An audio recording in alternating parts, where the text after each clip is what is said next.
Railway station पर एक भिखारी रहा करता था और वह सिर्फ भीख मांग कर ही अपनी जिंदगी चलाया करता था। वह ट्रेन से उतरने वाले पैसेंजरों से भीख मांगता और कुछ लोग 2 या 4 रुपए दे देते, कुछ लोग उसे इग्नोर कर कर आगे बढ़ जाते थे। लेकिन एक दिन उसने अपने सामने एक अच्छे कपड़े पहने हुए टाई फाई ड्रेस एक व्यक्ति को देखता है। उसके हाथ में एक सूटकेस था। उसे देखकर भिखारी सोचने लगा कि अगर मैंने इसके सामने अपने हाथ फैलाए तो हो सकता है ये मुझे काफी सारे पैसे दे दे। ये सोचकर उसने अपने हाथ उस आदमी के सामने कर दिए। ये देखकर वो आदमी थोड़ा सा मुस्कुराया और बोला, तुम हमेशा ही भीख मांगते रहते हो, क्या तुम किसी को कुछ देते भी हो या सिर्फ भीख मांगते रहते हो? इतना सुनकर भिखारी चौंक जाता है और कहने लगता है, साहब मैं भिखारी हूँ, भलाई मैं आपको क्या दे सकता हूँ? तब वह अमीर इंसान बोला, अगर तुम्हें देने की हिम्मत नहीं तो तुम्हें मांगने का भी कोई हक नहीं। पैसे से मैं एक बिजनेसमैन हूँ और मैं देने और लेने में विश्वास करता हूँ। अगर तुम्हारे पास देने को कुछ है तभी मैं आपको कुछ दूंगा। इतना कहकर वो अमीर इंसान ट्रेन में चला जाता है। लेकिन अब भिखारी वहीं बैठते हुए अब सोचने लगता है कि यार सच में मेरे पास पैसे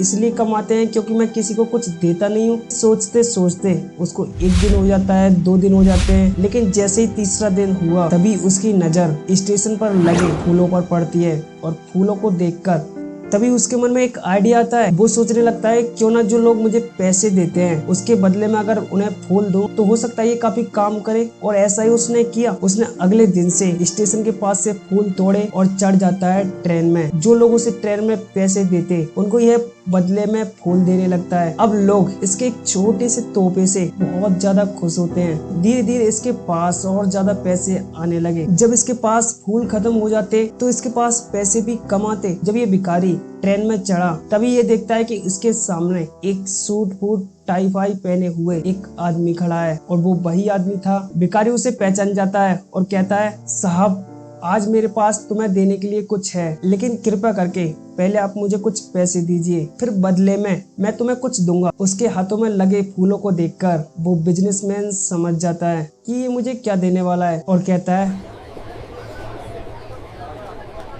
वाह, अब तुम भी एक बिजनेसमैन बन चुके हो। और वह जोर से चिल्लाने लगता है कि मैं अब बिजनेसमैन बन चुका हूँ। मैं बिजनेसमैन बन चुका हूँ। मैं बिजनेसमैन बन चुका हूँ।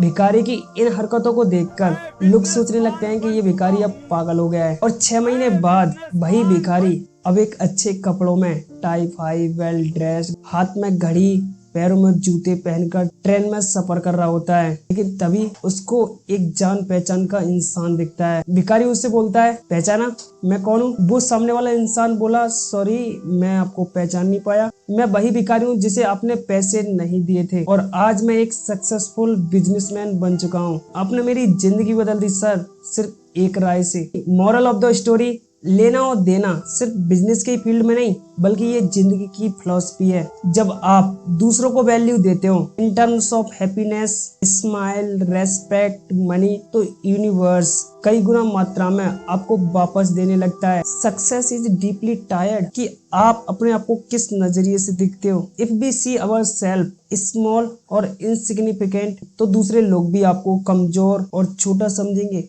But when we are believe our potential तो चीजें धीरे धीरे इम्प्रूव होने लगती हैं, रिजल्ट दिखने लगते हैं, कॉन्फिडेंस आता है। तो दोस्तों आपने इस वीडियो से जरा सा भी कुछ सीखा है तो प्लीज लाइक करके जरूर जाना। और अगर आप मेरी इस सेल्फ इम्प्रूवमेंट जर्नी में जुड़ना चाहते हो तो सब्सक्राइब जरूर करना यार, क्योंकि जो चीज़ें मैं अपने फेलियर्स कई घंटों बुक्स रीड्स कर अपने दोस्तों से सीखता हूँ वो चीज़ें मैं इस चैनल पर बड़ी आसान भाषा में वो मैं यहाँ पर आपको कुछ ही मिनटों में बताऊंगा। और इस चैनल पर कोई बकवास चीज़ें नहीं बल्कि प्योर सेल्फ इम्प्रूवमेंट की बातें होंगी।